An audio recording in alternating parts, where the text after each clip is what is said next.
نحمده ونصلي على رسوله الكريم اما بعد فاعوذ بالله من الشيطان الرجيم بسم الله الرحمن الرحيم رب اشرح لي صدري ويسر لي امري واحلل عقدة من لساني يفقهوا قولي الذين آمنوا، وہ لوگ جو ایمان لائے، یقاتلون فی سبیل اللہ، وہ اللہ کے راستے میں جنگ کرتے ہیں، اللہ کے لیے وہ لڑتے ہیں جو ایمان لاتے ہیں۔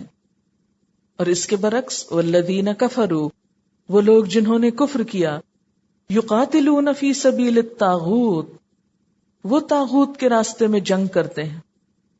طاغوت سے مراد یہاں مکہ والوں کے لیے سرداران قریش تھے جو انہیں اسلام لانے سے روکتے تھے، اور بہت بڑی رکاوٹ تھے اسلام کے راستے میں، لوگوں تک دین پہنچنے کے لیے یہی سردار ہی تو حائل تھے۔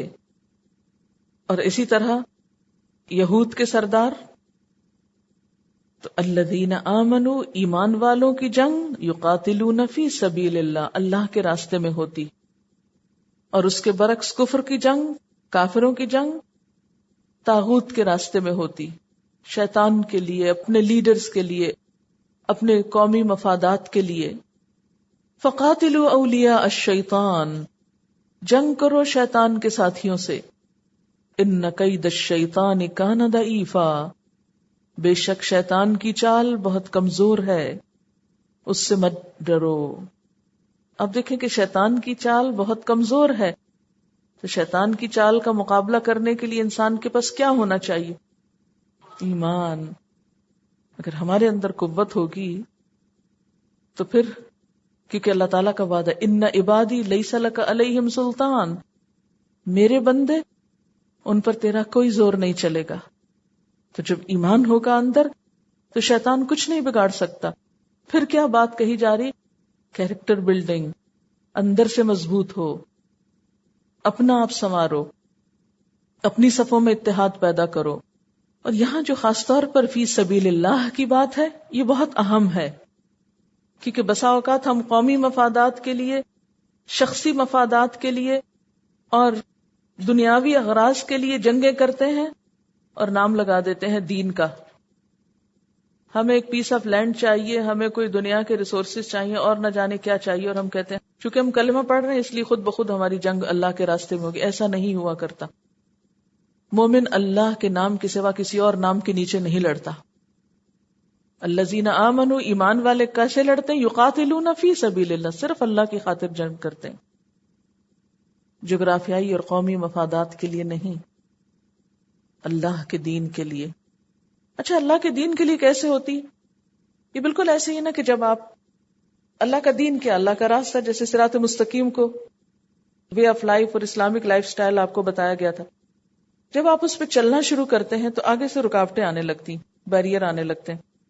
کسی رکاوٹ کو آپ ہاتھ سے ہٹاتے ہیں، کسی کو قلم سے ہٹاتے ہیں، کسی کو زبان سے ہٹاتے ہیں، کسی کو کسی چیز سے، چلتے جاتے ہیں چلتے جاتے ہیں۔ چھوٹی چھوٹی رکاوٹیں جو ہوتی ہیں وہ ہاتھوں سے، زبان سے مل جل کے ہٹتی جاتی ہے، لیکن بسا اوقات ایسا ہوتا ہے کہ راستے میں بہت بڑی رکاوٹ آ جاتی جو زبان اور ہاتھ سے نہیں ہٹتی۔ اس کے لیے پھر اسلحہ چاہیے ہوتا ہے، اس کے لیے پھر جنگ کرنی پڑتی ہے۔ تو جو شخص وہ جنگ کرتا ہے، تو وہ جو جنگ ہے وہ بھی کس کے لیے ہے؟ دراصل اللہ کی طرف جانے کے راستے میں آنے والی جنگ ہے، وہ مال کے لیے اور مقاصد کے لیے نہیں ہوتی۔ آپ امیجن کریں اس کو، ایک سڑک ہے سیدھی، آپ کو پتا چلتا ہے کہ سڑک کے اس دوسرے اینڈ پر آپ کو اپنے رب کی رضا حاصل ہوگی، اللہ کی محبت نصیب ہوگی، اور وہ جنت آپ کو مل جائے گی اور وہ سب۔ اب آپ یہاں سے چل پڑتے ہیں، چلتے ہیں تو کہیں آپ کا اپنا نفس آپ کو ستاتا ہے، آپ اپنے آپ کو جھٹکتے ہیں، نہیں مجھے تو اللہ کی طرف جانا۔ شیطان آتا، وسوسے ڈالتا، دیکھو کہاں جا رہے ہو، کیا پتا وہاں اللہ تعالیٰ نہ ملے تم کو۔ پھر انسان کہتا ہے نہیں نہیں، وہ جس نے مجھے بتایا سچ بتایا کہ وہی ہے، مجھے جانا ہے، اس کو ہٹا دیا آپ نے۔ آگے کوئی اور لالچ آ جاتا ہے، آگے آپ کے رشتہ دار آ جاتے ہیں، دوست آ کھڑے ہوتے ہیں، کوئی اور رستہ بند کرنے کو آتا ہے، آپ کسی کو زبان سے، کسی کو ہاتھ سے، کسی کو کسی طرح ہٹاتے جاتے اپنا سفر جاری رکھتے. بسا اوقات ایسے ہوتا ہے کہ اس میں ایک اور بھاری چٹان آ جاتی، طاغوت سامنے آ جاتے ہیں. ایسے لوگ اور ایسی قوتیں سامنے آ جاتی ہیں کہ جن کو آپ ہاتھ سے، زبان سے سمجھا کے نہیں ہٹا سکتے. اس کے لیے اسلحہ ضروری ہوتا ہے. اور پھر پہلے آپ اکیلے بھی لڑ رہے تھے، کام کر رہے تھے، ایک دو نے بھی مل کے ان رکاوٹوں کو ہٹا لیا. لیکن بڑی رکاوٹ کو ہٹانے کے لیے اب سب کی ضرورت ہے. اکٹھے ہو جاؤ. ایک لشکر کی ضرورت ہے، آپس کے اتحاد کی ضرورت ہے. وہ مل کر اس کو ہٹائیں گے. لیکن مقصد وہی ہے کہ اللہ تک پہنچنا ہے. مومن کی جنگ یہی ہوتی ہے. اس کی جنگ اللہ تک پہنچنے کے لیے، ہر رکاوٹ کو ہٹانے کے لیے ہوتی.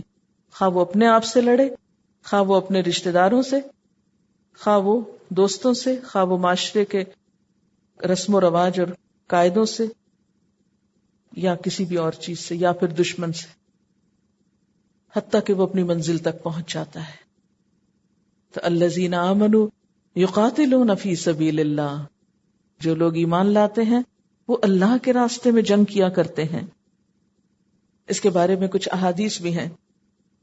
حضرت ابو موسیٰ اشعری سے روایت ہے کہ ایک شخص آپ کے پاس آیا، کہنے لگا کوئی شخص مال غنیمت کے لیے لڑتا ہے، کوئی شہرت اور ناموری کے لیے، کوئی اپنی بہادری دکھانے کے لیے، کوئی غصے اور قومی حمیت کی وجہ سے لڑتا ہے. ان میں سے کون اللہ کی راہ میں لڑتا ہے؟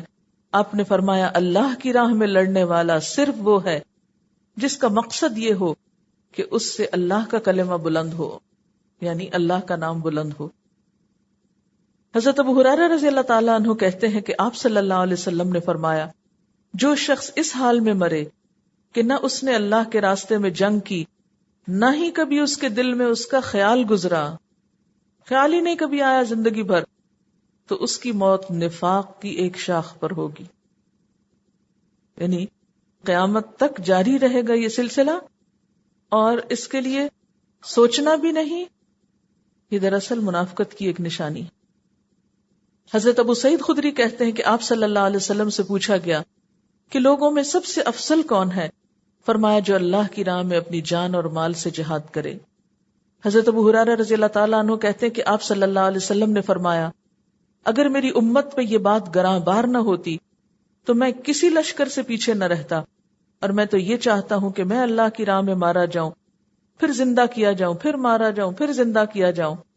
یعنی میری تو سب سے بڑی تمنا یہی ہے. نبی صلی اللہ علیہ وسلم نے فرمایا جنت میں 100 درجے ہیں جنہیں اللہ نے مجاہدین فی سبیل اللہ کے لیے تیار کیا، اور ہر درجے میں اتنا فاصلہ ہے جتنا زمین و آسمان کے درمیان ہے.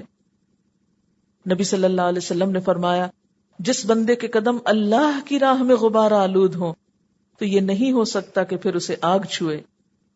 آپ نے فرمایا خوب جان لو جنت تلواروں کے سائے میں ہے. آپ نے فرمایا اللہ کی راہ میں ایک صبح یا ایک شام نکلنا دنیا و ما فیہا سے بہتر ہے. یعنی صبح کے وقت اللہ کے راستے میں نکلنا یا شام کو نکلنا دنیا اور دنیا کے اندر جو کچھ ہے ان سب سے بہتر ہے. آپ نے فرمایا جو شخص اللہ کی راہ میں خالصتاً جہاد کی نیت سے اپنے گھر سے نکلے اور اسے اللہ کے ارشادات کا یقین ہو تو اللہ اسے شہادت کا درجہ دے کر یا تو جنت میں داخل کرے گا یا ثواب اور مال غنیمت دلا کر بخیر و عافیت اسے اس کے گھر لوٹائے گا.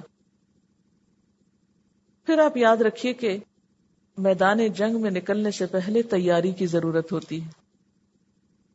اسی لیے اگلی آیت میں آپ دیکھیے کیا فرمایا الم تر الی الذین قیل لهم کفوا ایدیکم، کیا تم نے دیکھا نہیں ان لوگوں کو جن سے کہا گیا تھا اپنے ہاتھوں کو روک کے رکھو، وَأَقِیمُوا الصَّلَاةَ وَآتُوا الزَّکَاةَ، اور نماز قائم کرو اور زکوٰۃ دیا کرو. فَلَمَّا كُتِبَ عَلَيْهِمُ الْقِتَالُ، پھر جب ان پر قتال لکھ دیا گیا یعنی جنگ فرض کر دی گئی مدینہ میں، اِذَا فَرِيقٌ مِّنْهُمْ، تو ایک گروہ ان میں سے یخشون الناس، لوگوں سے ڈرنے لگا، کخشیت اللہ، جیسے اللہ سے ڈرا جاتا ہے، او اشد خشیہ، یا اس سے بھی زیادہ ڈرنا. آپ سب جانتے ہیں کہ ہجرت سے پہلے مکہ میں اسلام کے مخالفین مسلمانوں کو بہت ستاتے تھے. ان کو مارنا پیٹنا، گالیاں دینا، ان کی معاشیات کو تباہ کرنا، عبادت سے روکنا، تبلیغ کی اجازت نہ دینا، گھر بار چھوڑنے پہ مجبور کرنا، یہ سب کچھ مسلمانوں کے لیے انہوں نے حلال کر رکھا تھا۔ ایسے میں مسلمان بہت ہی مظلوم اور دباؤ کا شکار تھے، اور ان سارے حربوں کا مقصد کیا تھا کہ مسلمان واپس پلٹیں اپنے پچھلے دین کی طرف۔ تو اس وقت مکہ میں کچھ بہت جو طاقتور مسلمان تھے، انہوں نے یہ خواہش کی اور یہ استدعا کی کہ ہمیں ان ظالموں کے خلاف نمٹنے کے لیے اجازت دی جائے، ہم ان کو مزہ چکھاتے ہیں۔ اللہ تعالیٰ نے فرمایا کفوا ایدیکم، ابھی نہیں، ابھی ہاتھ روک کے رکھو۔ کیوں؟ اس لیے کہ ابھی تم میں وہ دم خم نہیں، ابھی تم میں وہ طاقت نہیں، ابھی تم میں وہ تیاری نہیں، ابھی تم اتنی تعداد میں نہیں، ابھی تمہارے پاس وہ اسلحہ نہیں، ابھی دشمن کو چھیڑنا بڑے نقصان کا ذریعہ ہوگا۔ کیونکہ پیچھے آپ نے دیکھا نا، یہ جہاد کی آیتیں اور حدیثیں جب کوئی پڑھتا ہے تو انسان کہتا ہے ابھی کودوں جنگ میں، ابھی کوئی میدان ملے مجھے، لیکن بغیر تیاری کے کودنا خودکشی کے مترادف ہے۔ اب دیکھیں نا، پچھلی آیت پڑھ کے آپ کو کیا لگ رہا ہوگا؟ بس اب کوئی جگہ ملے تو میں بھی اپنے جوہر آزماؤں، لیکن فوراً اللہ تعالیٰ نے مکے دور کے حالات سنائے اور یہ بتایا کہ ہاں، اس کام تک پہنچنے کے لیے پہلے تیاری ضروری ہے۔ اور تیاری کس ذریعے سے؟ کفوا ایدیکم، صبر کرو، اقیموا الصلاۃ وآتوا الزکوٰۃ، نماز اور زکوٰۃ پہ بھی توجہ دو۔ آتوا الزکوٰۃ، زکوٰۃ دینے میں ابھی ہم کو پورے مسائل ہی نہیں پتا کیا کیا زکوٰۃ میں آتا ہے اور کیا دینا ہے اور کیا نہیں، بس ہو گیا جو ہو گیا، ہمیں نہیں معلوم۔ یعنی ابھی تم نے اپنے دین کی اساسیات، بیسکس، بنیادیں تو پوری نہیں کی، سب دشمن سے جنگ لڑنے چلے ہو، یعنی ابھی نہیں لڑ سکتے۔ کفوا ایدیکم، ہاتھ روک کے بیٹھو۔ یعنی بڑی جنگ سے پہلے، بڑے جہاد سے پہلے، دشمن سے لڑنے سے پہلے اپنے آپ سے تو لڑ لو، خود سے تو کچھ کرا لو۔ تو اس وقت مسلمانوں سے کیا کہا گیا کہ ابھی تم صبر کرو، نماز اور زکوٰۃ کی ادائیگی کرو، قبل از وقت اقدام درست نہیں، یہ اسلام کا طریقہ نہیں کہ بغیر تیاری کے میدان میں کودے انسان۔ ابھی مکہ میں 13 سال تربیت ہی تربیت، اور یہی ہوا کہ جب مدینہ میں مسلمان پہنچے اور جہاد فرض کیا گیا تو جو لوگ ابھی اس سٹینڈرڈ پہ نہیں آئے تھے وہ نام سنتے ہی ڈر گئے۔ یعنی یہ منافقین کے بارے میں نہیں آئے تھے، یہ مسلمانوں ہی کے بارے میں، لیکن ان میں سے ہر گروہ میں کچھ ایسے لوگ ہوتے ہیں جن کی ہمت کم ہوتی، جو قربانی نہیں کرنا چاہتے، تو تھے یہ سچے مسلمان، لیکن اپنی فطری کمزوری کی وجہ سے وہ ڈرنے لگے کہ اللہ، اب ہمیں جنگ میں جانا پڑے گا، یہ بڑا مشکل۔ وقالو، اور وہ کہنے لگے، ربنا، اے ہمارے رب، لما کتبت علینا القتال، تو نے یہ جنگ کیوں لکھ دی ہم پر، یہ قتال کا حکم کیوں آ گیا؟ لولا اخرتنا، کیوں نہ تو نے ہم کو مہلت دی، الی اجل قریب، تھوڑی اور مدت، ابھی تھوڑے دن اور مہلت مل جاتی نا تو ہم زیادہ اچھی تیاری کر لیتے، ابھی ہم تیار نہیں ہیں۔ قل متاع الدنیا قلیل، کہہ دو دنیا کی متاع بہت تھوڑی ہے، یہ اصل میں تیاری کی بات نہیں، یہ تمہارا نفس تم کو دھوکہ دے رہا ہے۔ اللہ کو پتا ہے تیاری ہو چکی ہے، اب تم اس قابل ہو گئے ہو، اب لڑ سکتے ہو، اب تم میں وہ دم خم آ گیا ہے جو ہونا چاہیے۔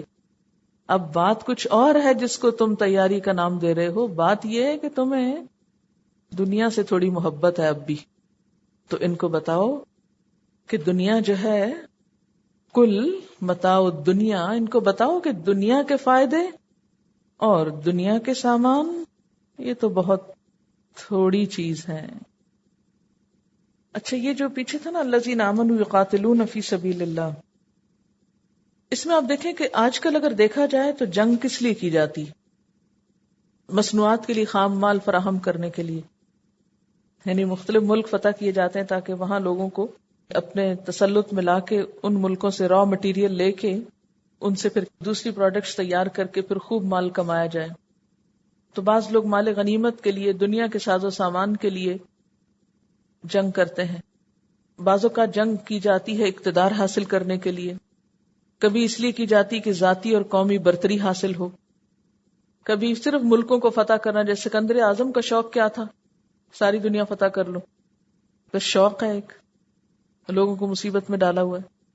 بسا اوقات غلام اکٹھے کرنے کے لیے، بعض اوقات منڈیاں بنانے کے لیے اپنے سودوں کی، اپنے مال تجارت کی، بعض اوقات ایسے علاقوں میں سرمایہ لگا کر مزید فائدہ اٹھانے کے لیے. لیکن ایک مومن کس لیے لڑتا ہے؟ فی سبیل اللہ. پھر اس کے بعد آپ دیکھیے کہ یہاں پر یہ فرمایا گیا کہ لولا اخرتنا کا لفظ جو ہے حمزہ خیرے سے ہے، مؤخر کرنا، ملتوی کرنا، مہلت دینا، ٹو ڈیلے، پوسٹ پون کرنا. اللہ تو نے ہمیں کچھ اور کیوں نہ تاخیر دے دی، تو نے تو ہمیں کچھ اور وقت کیوں نہیں دے دیا. قل متاع الدنیا قلیل، کہہ دیجئے کہ دنیا کا فائدہ بہت تھوڑا ہے، دنیا بہت تھوڑے دن کے لیے ہے.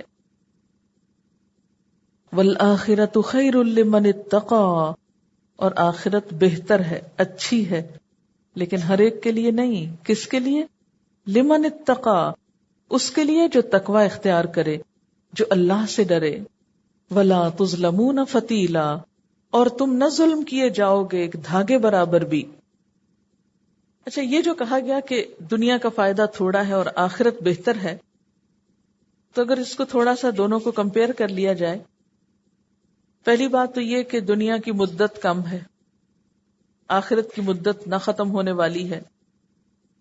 دنیا کی کوانٹٹی کم ہے، آخرت میں جو کچھ ملے گا اس کی کوانٹٹی بہت اچھی ہے.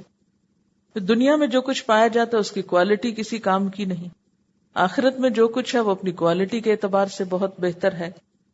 دنیا میں جو کچھ ملتا ہے مصیبتوں، پریشانیوں، آلائشوں کے ساتھ ملتا ہے، جبکہ آخرت میں بغیر کسی تکلیف کے ہر نعمت حاصل ہوگی. پھر یہ کہ دنیا میں انسان جتنی بھی کوششیں کرتا رہے فائدہ یقینی نہیں، جبکہ آخرت جب ایک دفعہ انسان کو مل جائے گی تو اس میں پھر فائدہ ہی فائدہ ہے، کہیں کوئی نقصان نہیں. کسی شاعر نے کہا تھا لا خیر فی الدنیا لمن لم یکن لہ من اللہ فی دار المقام نصیب فإن تعجب الدنیا رجالا فإنما متاع قلیل والزوال قریب. اس کا ترجمہ ہے، اس ناپائیدار دنیا میں ایسے شخص کے لیے کچھ بھلائی نہیں جس کے لیے اللہ کی طرف سے پائیدار گھر یعنی آخرت میں کوئی جگہ نہ ہو. یعنی جس شخص کا آخرت میں کوئی حصہ نہیں، اس کے لیے دنیا میں کوئی خیر نہیں، دنیا میں اس کے لیے کچھ بھلائی نہیں. پھر اگر دنیا کچھ لوگوں کو فریفتہ کرے تو آگاہ رہو کہ یہ دنیا تو متاع قلیل ہے اور اس کا زوال بہت قریب ہے. یعنی ادھر آنکھ بند ہوئی اور ادھر آخرت آ گئی، کچھ پتہ نہیں کب یہ چھن جائے. کہ پتہ ہے اینما تکونوا یدرککم الموت، جہاں کہیں تم ہوگے موت تم کو پا لے گی. موت پیچھے پیچھے پھر رہی ہے، جہاں جاؤ گے پیچھے آئے گی. وَلَوْ كُنْتُمْ فِي بُرُوجٍ مُشَيَّدَةٍ، خواہ تم مضبوط قلعوں میں کیوں نہ ہو. بروج کا لفظ برج سے ہے. برج کہتے ہیں بنیادی طور پر بلند عمارت کو، مضبوط قلعے کو. آپ کو معلوم ہے نا ستاروں کی منزلوں کے لیے بھی برج کا لفظ استعمال ہوتا ہے. بارجہ بادبانی کشتی کے لیے استعمال ہوتا ہے. تو آج کل کے یہ جو فلیٹس اور اپارٹمنٹس اور ملٹی سٹوری بلڈنگز ہیں، اس کو بھی اگر آپ برج سے تشبیہ دیں. اور مشیدہ کا کیا مطلب ہوتا ہے؟ شین یہ دال، کسی عمارت کو پختہ اور مضبوط بنانا، جیسے پلستر کیا جاتا ہے نا، پکا کیا جاتا ہے. یعنی اگر تم اسکائی اسکریپرز میں بھی ہو، مضبوط قسم کی عمارتوں میں ہو، موت وہاں بھی ڈھونڈ لے گی تم کو. کبھی آپ کو کسی اونچی عمارت پہ جا کے مرنے کا خیال آیا؟ اس لیے نہیں کہ وہ نیچے دیکھ کے ڈر لگتا ہے. کبھی آپ نے زلزلے کے بعد تباہ شدہ عمارتیں دیکھی ہیں کہ آپ سوچیں کہ اتنی بلند بلند عمارتیں ہوتی ہیں اور کہاں کہاں لوگ پھنسے ہوئے ہوتے ہیں. ابھی جو ٹوین ٹاورز میں لوگ چھلانگے لگا رہے تھے اور جس طرح وہ تباہی ہوئی، تو اینما تکونو، چاہے دنیا کی سب سے اونچی عمارت پہ بیٹھے ہو، یدرککم الموت، موت وہاں بھی جا کے پہچان لے، یہ ہے میرا ٹارگٹ، اس تک پہنچنا تھا مجھے، اس کو پانا تھا، اور وہ پا لیتی، اٹھا لیتی. وَلَوْ كُنْتُمْ فِي بُرُوجٍ مُشَيَّدَةٍ. اور یہاں ایک بات یہ پتہ چلتی ہے کہ پختہ عمارتیں بنانا منع نہیں ہے، ورنہ اللہ تعالیٰ یہ نہ فرماتے کہ فی بروج مشیدہ، یعنی ضرورت پڑنے پر بلند عمارت بنائی جا سکتی ہے، لیکن بلند عمارتیں بنا کر انسان یہ نہ سوچے کہ وہ ہمیشہ یہیں رہے گا، موت اس کا پیچھا کر رہی ہے اور اس کو ایک دن جانا ہوگا. یہ آیت کس قدر اہم ہے نا کہ ایک مومن اور ایک کافر کی جنگ کا فرق. مومن اللہ کے لیے لڑتا ہے اور کافر اپنی خواہشات اور مفادات کے لیے جنگ کرتا ہے. اسی سے دونوں کی انسانیت میں زمین آسمان کا فرق ہو جاتا ہے. ایک کے مقاصد کیا ہیں اور دوسرے کے کیا ہیں. جو اللہ کے لیے لڑے گا وہ عدل و انصاف دنیا میں قائم کرے گا، اور جو اپنے مفادات کے لیے لڑے گا اسے انسانوں کے مفادات سے کوئی دلچسپی نہیں ہو سکتی. اس کی جنگ دنیا میں ظلم و ستم کو عام کر دے گی، دنیا پھر جہنم کے دہانے پہ جا کھڑی ہوگی.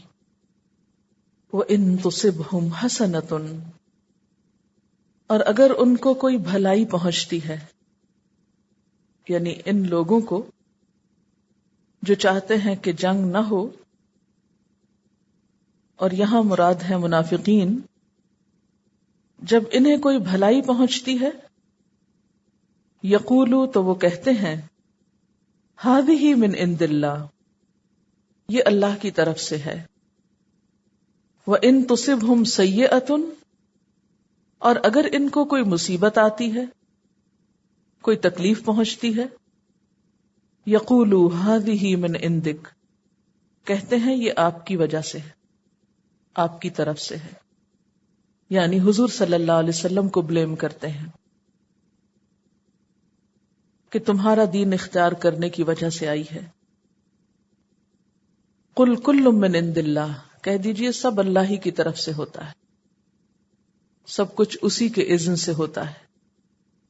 فما لہؤلاء القوم، ان لوگوں کو کیا ہو گیا ہے، لا یکادون یفقہون حدیثا، کہ یہ کوئی بات سمجھتے ہی نہیں.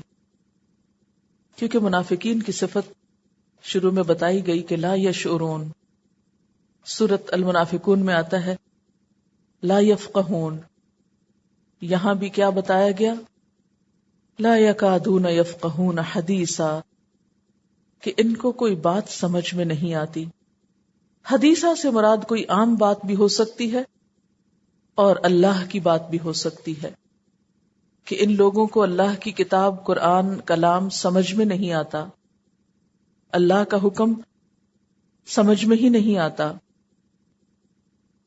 اسی وجہ سے یہ بات کی تہ تک نہیں پہنچ سکتے، اچھے برے کا فرق نہیں پہچان سکتے. ما اصابک من حسنۃ، جو بھی پہنچتی ہے آپ کو کوئی نعمت، حسنہ سے مراد یہاں نعمت، جو بھی آپ کو کوئی نعمت پہنچتی ہے، کوئی خیر پہنچتی ہے، کوئی بھلائی پہنچتی ہے، فمن اللہ، تو وہ اللہ کی طرف سے ہوتی ہے. وما اصابک من سیئۃ، اور جو بھی پہنچتی ہے آپ کو کوئی تکلیف، فمن نفسک، تو وہ تمہارے نفس کی طرف سے ہوتی ہے. یعنی انسان کو کوئی بھی تکلیف جو آتی ہے تو وہ اس کے اپنے اعمال کی شامت کے نتیجے کے طور پر آتی ہے. یعنی بہت سی مصیبتیں اور پریشانیاں انسان کے اعمال کا نتیجہ ہوتی ہیں.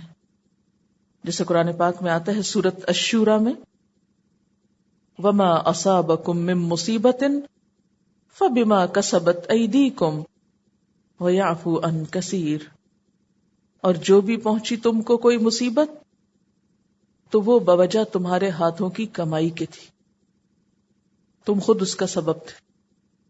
وَيَعْفُو عَنْ كَثِيرٍ، اور وہ بہت سی چیزوں کو تو ایسے ہی معاف کر دیتا ہے۔ مشکلات سے نکلنے کا ذریعہ استغفار ہے، اور اس میں بھی حکمت کیا ہے؟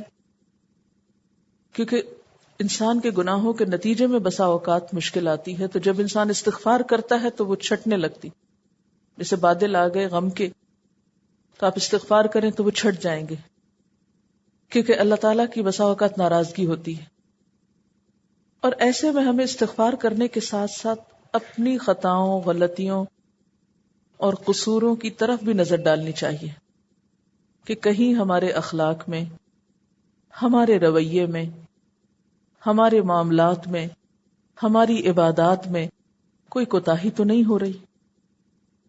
کیونکہ جب بھی ہمیں کوئی پریشانی ہوتی ہے، مثلا لوگوں کی طرف سے کوئی دکھ پہنچتا ہے، ہم فوراً لوگوں کو بلیم کرنا شروع کر دیتے ہیں، فلاں ایسا، پھر ہر محفل اور ہر جگہ اور ہر مقام پہ بیٹھ کے اس کو بری طرح رگیتے ہیں، حتیٰ کہ اپنے ہی ماں باپ کو، اپنے ہی بہن بھائیوں کو، اپنے رشتہ داروں کو، شوہر کو، ہر ایک کو، پھر کسی کی عزت کی بھی کوئی پرواہ نہیں کرتے، حالانکہ یہ رشتے عزت کے رشتے ہوتے ہیں۔